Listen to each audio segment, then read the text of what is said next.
Instagram के जरिए भाई बहन का भावनात्मक रिश्ता बनाकर साइबर ठगी का चौंकाने वाला मामला सामने आया है। ठगों ने पहले भरोसा जीता, फिर डिजिटल अरेस्ट और पुलिस कार्रवाई का डर दिखाकर महिला से 2,07,201 रुपए की ठगी कर ली।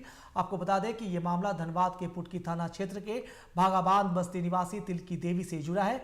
प्रीता की नाबालिग बेटी के इंस्टाग्राम अकाउंट पर एक युवक ने खुद को भाई बताकर संपर्क किया और गिफ्ट भेजने की बात कही। इसके बाद एक्सीडेंट की झूठी कहानी बनाकर पैसों की मांग की गई। प्रीता ने नेशनल साइबर क्राइम पोर्टल पर शिकायत दर्ज कराई है। साथ ही सरायकेला साइबर थाना में लिखित आवेदन दिया है। साइबर थाना प्रभारी के मुताबिक शिकायत मिलने के बाद प्राथमिकी दर्ज कर आगे की कार्रवाई की जाएगी।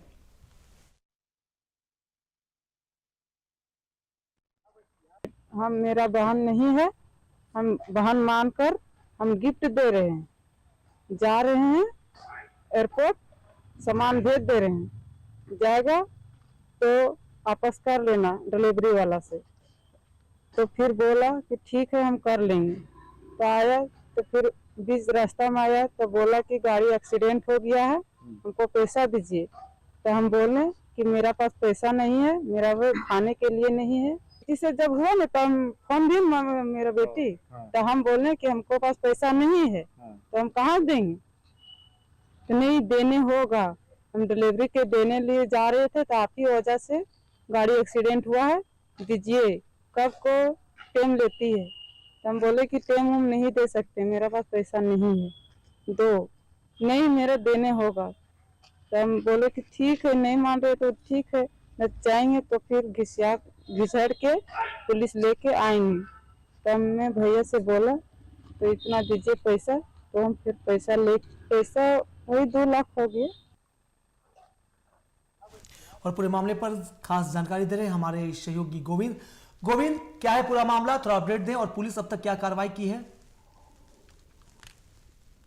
जी देखिए, यहाँ पे एक जो सामना है, ये जो सामने आया है मामला, वो इंस्टाग्राम के जरिए भाई बन करके ये ठगी किया है 2 लाख रुपए का। पहले तो उन्होंने भाई बनने का रिश्ता का ढोंग रचा, उसके बाद उसको किसी काम के जरिए उसको बोला गया कि हम आ रहे हैं आपके पास पार्सल लेके, क्योंकि आप मेरे बहन हो तो हम आपके लिए कुछ लेके आना चाहते हैं और फ्लाइट से आ रहे हैं, ऐसे करके उसको दिलासा दिया गया। और उसके बाद बीच रास्ते में उनका कहना था, फिर से फोन करके कह रहा है कि मेरा एक्सीडेंट हो गया, और उसमें उसको बोला जा रहा है कि आपको पैसा देना पड़ेगा, नहीं तो हम गाड़ी का रिपेयर कैसे करें, हमको इंजर्ड हुआ है उसको कैसे हम अपने आप को ठीक करें। तो इधर से पीड़िता का जवाब था कि हम मेरे पास पैसा नहीं है, हम कहाँ से आपको देंगे।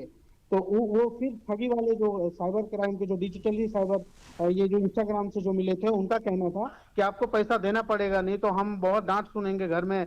ऐसे करके वो अपना रिश्ता का जो बनाया था उसका दिलासा दे करके, उसका बहाना करके उसे 2 लाख का ठगी किया। फिर उन्होंने क्या किया, 2 लाख तो किसी तरह पीड़िता ने दे दिया। उसका बात सुन करके वो सऊदी से पैसा मंगाया था पीड़िता, जिनका भाई वहां पे काम करते हैं, उनसे पैसा ले करके ये पैसा दिया गया था।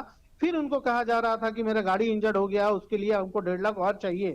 तो इस मामले को देखते हुए पीड़िता ने किसी तरह इस चीज को, मामला को उद्भेदन अपने थाना जो भागाबांध का वहां का थाना है, निजी थाना में जाकर के इसका शिकायत दर्ज कराया और बोला गया कि देखिए इस तरह से मेरी बेटी, जो पीड़िता की बेटी थी, वो मेरी बेटी के साथ भाई बनने का रिश्ता का ढोंग रचा।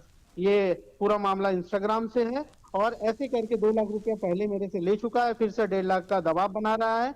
ऐसे में हम कहाँ से देंगे, हम लोग के पास पैसा कौड़ी है नहीं, हम नहीं दे सकते हैं।